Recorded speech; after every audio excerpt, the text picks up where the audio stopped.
here's something important our friend Teslin Figaro said on last week's show.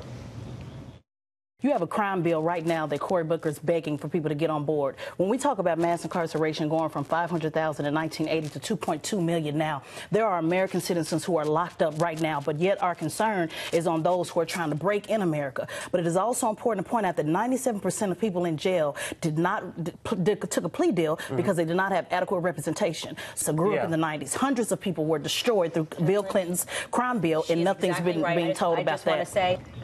She's talking about the First Step Bill, a historic reform of the criminal justice system that President Trump and his team have worked hard to negotiate. Here's the president.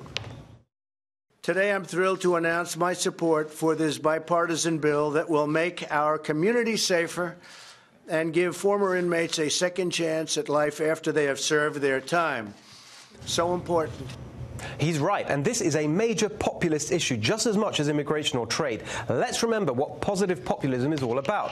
Pro-worker, pro-family, pro-community. Bill Clinton's 1994 crime bill ended up incarcerating millions of working Americans, far too many of them African Americans, for far too long, hurting their ability to work and earn a living, contributing to family breakdown and helping to tear apart the social fabric in our communities. Turning that around is a fantastic accomplishment, and leaders from all sides are on board. You've got Mike Lee. This bill would deal with that and would tell judges that they've got discretion to actually be judges. And it will make life better for millions of Americans who, one way or another, are affected by our federal criminal justice system. You've got Lindsey Graham. What we're talking about is basically creating a new sentencing system that will give African-American male and Hispanic male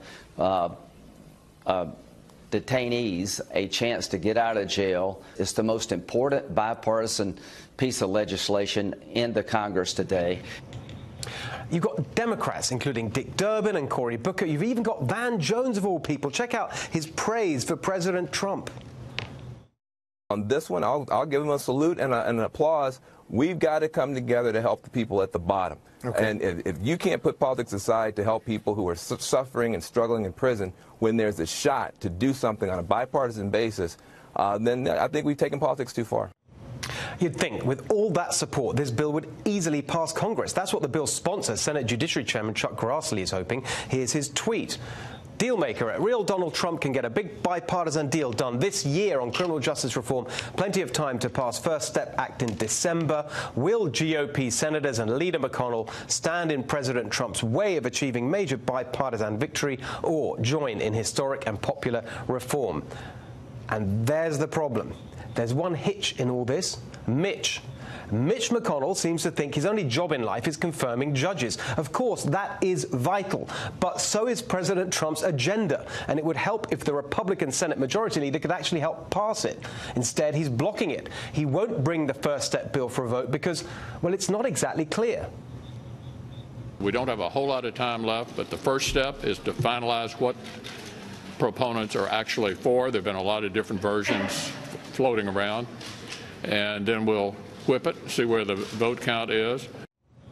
Another objector is outgoing Tennessee Senator Bob Corker. A lot of people like me are still trying to understand what it does, he said. There had only been a higher level discussion of whether we should attempt to do it. A higher level? I think the explanation is on a much lower level, the one that Washington usually operates on: money. Blocking this bill would leave more people in jail. Now, who would be most in favor of that? The prison industry, of course. And guess who's received more money from private prison companies than any other member of the Senate? That's right, good old Bob Corker. Don't bother wiping the mud off on your way out of the swamp, Senator. And Mitch McConnell's opposition to this bill, which has mystified many people, makes a little more sense when you discover that he has received, wait for it, over $500,000 from private prison companies and their financial interests over the years. Never mind cocaine, Mitch. This is corrupt, Mitch. Put people first, not donors. Do the right thing. Pass this bill. Tell me what you think at Steve Hilton X and at NextRevFNC.